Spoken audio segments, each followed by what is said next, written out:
Photographers capture hearts and minds with just the click of a button. They document the most beautiful and devastating sides of humanity and Mother Nature. Of course, everyone who owns a phone can now take a photo, but in the right hands it remains an art form. So could photography hold the key to the climate crisis? After all, the survival of mankind doesn't just need science, policy and technology, it needs the very best of communication. On this episode of Leaders with L'Aqua Goes Green, I speak to the marine biologist and activist who is now one of the world's most influential conservation photographers. Christina Mittermeier has traveled to more than 130 countries, rallying heads of state and public opinion with her award-winning images and storytelling. She was the first female photographer to reach 1 million followers on Instagram and has dedicated her life to protecting the world's oceans.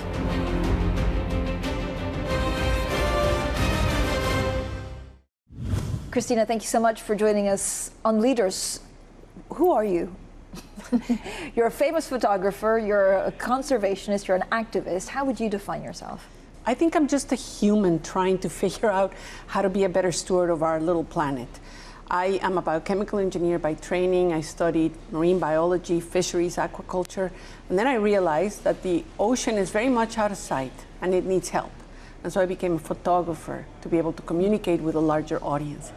And thank goodness I was good at it. When did you realize that actually photography was your passion and you could make a real difference to our world? You know, I didn't start out as being a photographer, so it was not until 1990-something, 96, when I picked up a camera. And I became a professional photographer soon after. And it's one of those things that it's like learning another language. You learn a few words and then you put a few sentences together, and one day, you know, you might be able to write poetry. Photography is kind of like that. It's a second language, and thank goodness that I'm able to do it because it's such a great tool to engage bigger audiences. And at the time, was it for yourself to see the world, to better understand it, or was it always almost a communication tool to make a difference? Well, you know, I was a scientist, and so I was contributing to the scientific literature, and it takes a long time to collaborate with your peers to write a scientific paper. And when finally it comes out, you realize that nobody reads that stuff. It just sits in shelves. So I was lucky that I collaborated with a photographer on a book, and I saw, you know, when the book came out, that people were not reading the text, but when they were looking at the pictures, they were stopping to ask human questions. Are you afraid? You know, was the animal aggressive? I mean, things that are normal to humanity. And I thought, there's a tool that we all can engage with because we all are very we have literacy when it comes to visual communications and photography. Because it's more emotional? Is it because you think we use another part of ourselves that's not the brain? Well, these days we all carry a device that makes us an expert at photography, right? And it lowers the price of entry. It takes away that highbrow intellectualism that a lot of people don't engage with, because nobody wants to feel like they're not informed, that they're ignorant of the subject. So photography allows you to at least begin engaging. And for me, it was a way of inviting new audiences into this conversation. Christina, when did you realize that we needed more conservationists? We needed more help in protecting our world? When I was in university in the 1980s, I was an observer in an industrial fishing boat. They were trawling for shrimp. And to me, it was just horrific to watch, you know, these enormous chains that are dragged on the bottom of the ocean. Back then, we didn't even know it, but these trawlers, you know, they're removing all the carbon that's stored in the bottom of the ocean. And when the net comes up on deck, you get one shrimp for 10 other creatures that are dead. And so to watch, you know, sea turtle, a starfish, you know, they're all swept back into the ocean, dead. And I thought, well, that's kind of silly and wasteful and not really humane. So I knew then that something was very wrong with the way that we see the ocean as something to be exploited, but also as a dump to put all our sewage and all our trash in. And then it's just gone worse, actually, right? Because of the way we consume. So is there anything that gives you hope about the future in how we study and deal with our oceans? I feel like after many decades when people were even, you know, refusing to talk about things like climate change, we are finally turning a corner. And there's a new awareness, almost like a consciousness, You see it in the corporate world, you see it in certain sectors of government, and you certainly see it with common people, common society. And the question everybody's asking is, how can I contribute? You know, what's my role to play? What can we do? And so that's the kind of conversation that I love to have.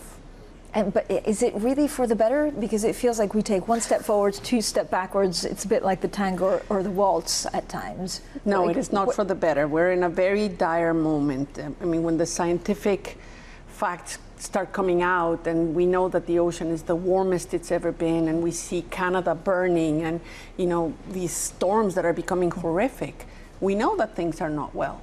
And yet it feels like stopping a train that's in motion, right? The inertia of it. But the hopeful part of it is that there's a lot of motion forward as well.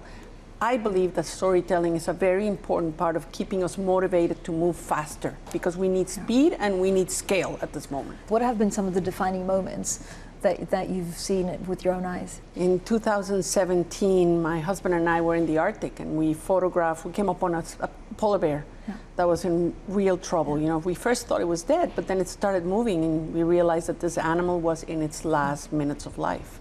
So we filmed it, we photographed it, but it was not until we put this on social media and we gave it to National Geographic to publish that it went viral. And it really struck a chord with people.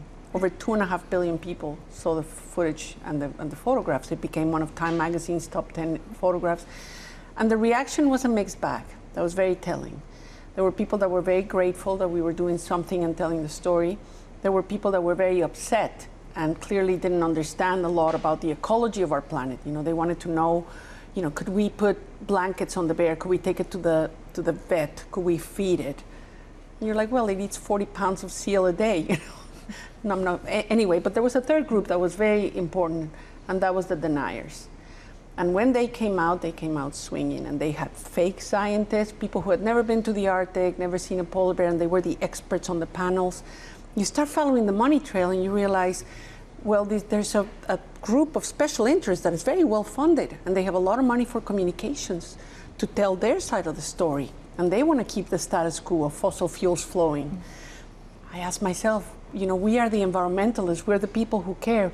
Where is our communications budget? You know, what are we doing to tell the story? And I realized that there was a huge need for more stories, for more communications, for more marketing for the environment in general. When you took that picture, what was it like actually seeing that bear in real life and actually realizing, I guess, what you were about to show the world? It was a horrific moment, and it was very, very emotional. And I remember crying, but I also remember that putting the camera in front of my face, like war photographers do, you know, it kind of shields you. It creates these separation, and all of a sudden you're doing a job. But it was incredibly emotional, and I remember hearing my assistant, you know, sobbing next to me, and thinking, you know, we have to focus, because this animal is not going to be around forever. You know, in the next few minutes he'll die.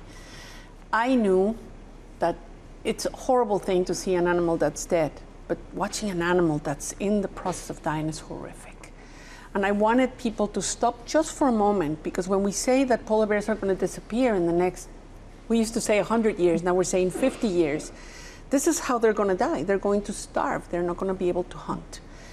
And this is the canary in the coal mine. You know, this is a problem that's coming to all of us. And I think everybody's scared of what's going to happen. Coming up, Christina Mittermeier explains one of the first photographs she took underwater and how our knowledge of the oceans needs to extend much deeper than the surface.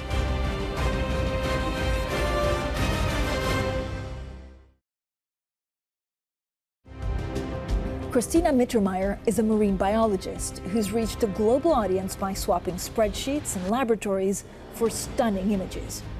Above all, she wants her photography to turn apathy into action, especially when it comes to protecting the health of our oceans. You have some of the most famous, photographs in the world when it comes to conservation, and they've made an impact in terms of policy. Can you talk to us about, the one with the oceans? It was a revealing moment for me. It's known as an over-under. It's a split photograph. And just putting your camera above, you see the island and you see the trees, but then you lower it underneath and then you can see that there's a seagrass meadow and there's wildlife there. And it was like, oh, it really scratched an itch for me to, this desire to see what's underneath. And I thought, you know, I can use a camera to reveal the world underwater, which is the largest part of our planet, right? It's 72%, it's oceans. And we know very little. We're used to seeing the ocean from the beach. We usually have a beer in our hand, and we don't want to think very much about it, but it's what keeps this planet alive. And so for me, having a camera and being able to tell that story of how important, I mean, the only reason there's life on Earth is because we have a living ocean. It's not just a body of salt water. It's a broth. It's alive with microorganisms and plankton produces 50% of the oxygen we breathe. We know very little about it, but we know that it's dying because the ocean is getting warmer and because it's getting too acidic. So, you know, should we be worried? Yeah, we should be worried. But what's incredible in your photos is that they're very beautiful. So you could almost miss the underlying kind of activist message, and that's why they're so powerful. I've always been very inspired by Dr. Martin Luther King, and when he started his speech, he didn't say, "I have a nightmare." He told us that he had a dream, and then he articulated what that vision was. And I feel that to solve climate change and biodiversity loss, we need to articulate that vision of the planet we want to inhabit. So having the hopeful images is an invitation to actually make that reality. And you see this really in this beautiful photo where you see Yes. the seal and you see the liveliness. What do you think is a problem with ocean? We haven't really studied it. Is it because it's out of mind, out of sight, or it's just not really been in our psyche? You wonder, right? Because it's 72% of our planet, and we know more about space than we know about the ocean. But if a foreign entity, if aliens came to planet Earth and they looked at the planet from above, they would say, oh my gosh, this is an ocean planet, and these are all ocean creatures. So we're just starting to understand it. But when I was a little girl, I used to have these books, and books about pirates, and they really ignited my imagination. And I used to think about planet Earth as a spaceship. Here we are, traveling in our little spaceship across the universe, and yet we don't know how it works. If you were to lift up the hood, it would be all salt water. The ocean is what keeps this planet alive, is what allows life to live on Earth. And it's dying. It's so close to collapse. And so I like to focus on the solutions, and I like to focus on the positive and the inspiration. And for Sea Legacy, we divide this into 3 prongs. We do what's called ocean diplomacy. Mm-hmm. So we use the fact that photography is such an easy entry point to talk to presidents and to talk to ministers. But we also talk to scientists, and we work with hundreds of organizations in the front lines, following the 6 wedges, because we have to do them all. And finally, we talk to the finance world.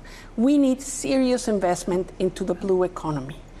The United Nations is telling us that the ocean needs $175 billion of investment every year. At the moment, that's at $25 billion. So how do we encourage investors and philanthropists to put more money into oceans? So what does a meeting with Christina look like with the head of state? Do you come with photos and saying, this is the problem, what are you going to do about it? Yeah, you have to think that heads of state are really busy with other important things. They're thinking about the war, they're thinking about the economy. And here I come saying, oh my gosh, we have to protect Antarctica. They almost yawn. So we use photography, and I bring a book, and I bring a magazine, and I don't know what it is about photography that really engages people. The fact that you work for National Geographic, the fact that you're this explorer, people want to talk to you. I use that microphone to remind people that everybody plays a role and that there's something they can do. And so when a meeting goes well, is it longer than expected? Can you tell at the end of the meeting whether something will actually be done in terms of real policy change? When you talk to anybody, not just politicians, from a point of view of inspiration and hope and positive action, almost everybody says yes. It is amazing. If you come in and you attack and you criticize and you guilt people, you almost get a no. Almost always get no. So it is important to come in from a collaboration and positive solution-oriented conversation. Talk to me about this one. I mean, you spend quite a lot of time also with indigenous people that understand actually our soil and our forests much better than city dwellers. I took that in Southwest China, and when I was a young mother, it was very difficult for me to do nature photography. It's a huge commitment of time and energy.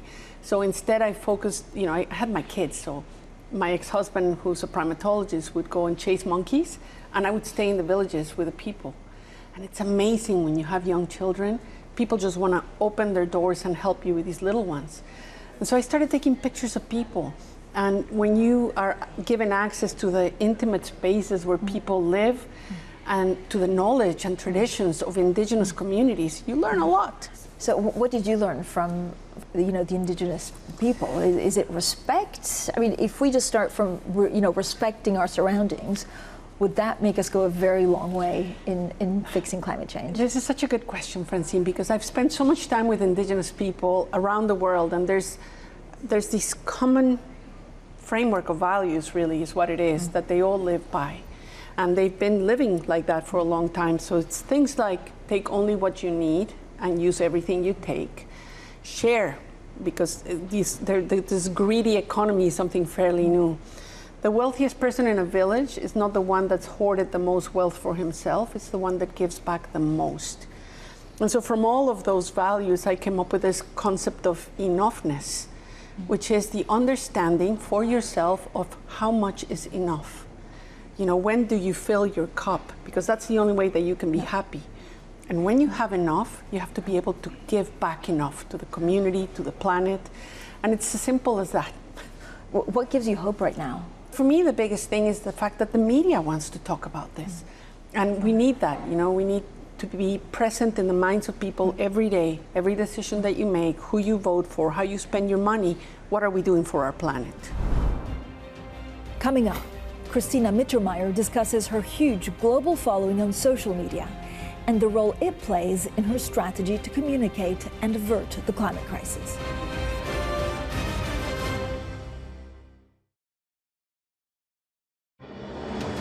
Christina Mittermeier has risen to the vanguard of environmental activism by pulling together her diverse expertise in science, photography, and communication, both from behind the camera and from meeting heads of state across the world.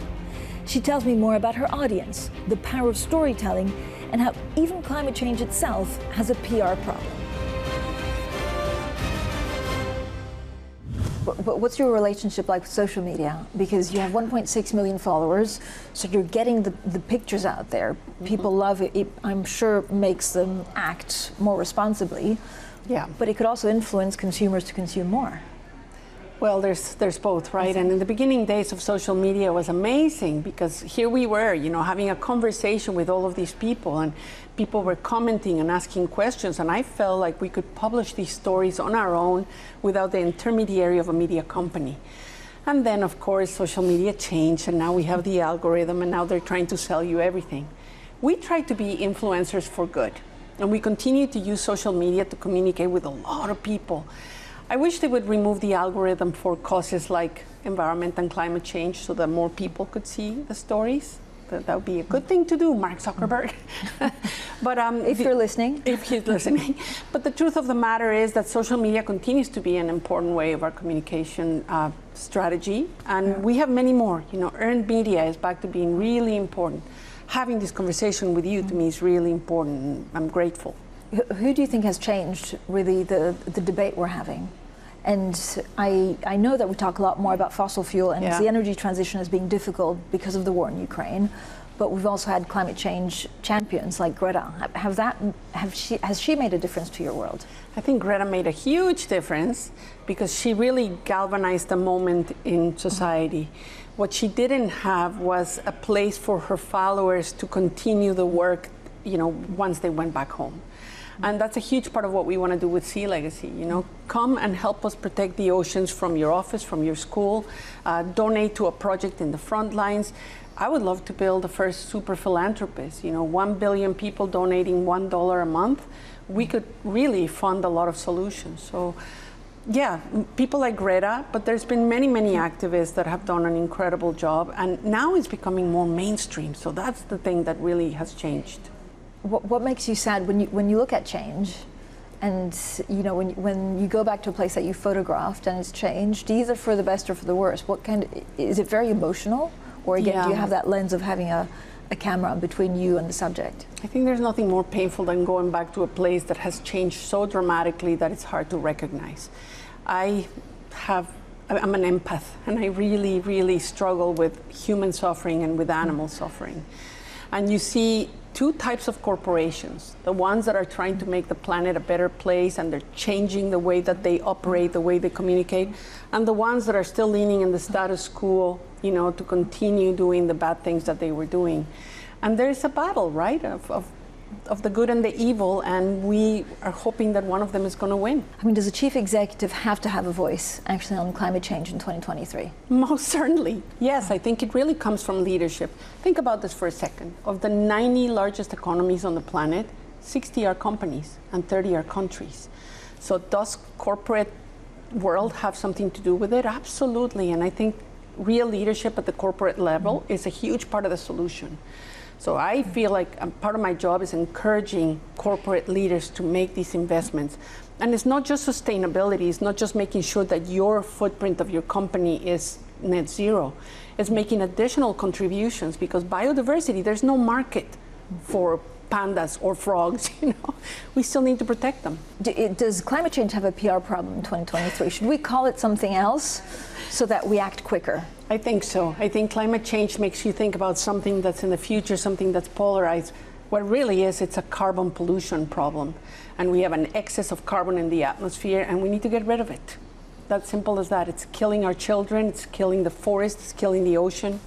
What gives you hope? I mean, when you look at, I guess, EVs and cars, the fact that we are, you know, consumers are now finally trying to be greener. Is it enough? You know, the thing that gives me the most hope is that everywhere I go, I meet thousands of people that are doing innovative things, that are making investments, that are making education, communication change. I mean, I feel like there's a groundswell finally happening. And yeah, there's a minority of people that would love to believe, no, there's no problem. The day before yesterday, I was in line getting on my airplane, and the gentleman in front of me announced that he doesn't believe in climate change. And I'm like, well, good thing we don't care about your beliefs, right?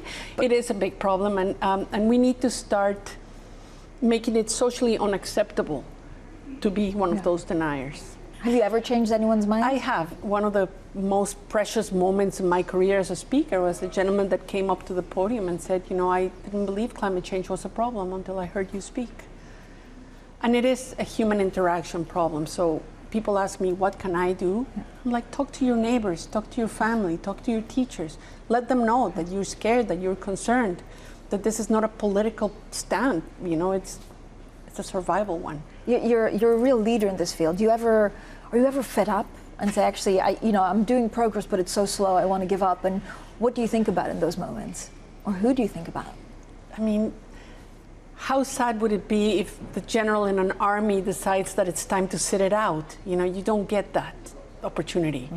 I feel like I've been given a chance to have a voice and to be able to participate in this conversation. And even though, I mean, I have to be honest, from my standpoint, I'm just a photographer. My contribution is very small. But am I going to give up the opportunity to make a difference, even in the small way? Absolutely not. The best piece of advice you've ever received? The best piece of advice I ever received is that this is not a sprint, this is a marathon. We have to be ready to see, to plant trees that we will never see grow. If we start tackling this problem now, we may not see the result, but our children and our grandchildren will. If you were to go to space for 20 years and come back, what's the one question? I don't know whether that'd be a good or a bad thing, but if you were somewhere, okay, for 20 years and come back on Earth, what's the one question you'd want to ask? Wow, that's an incredibly important question. If I came back, I mean, it would be evident, right? Did you guys do enough? Did we do enough? Did we do it fast enough? Thank you so much for joining us today. Thank you, Francine.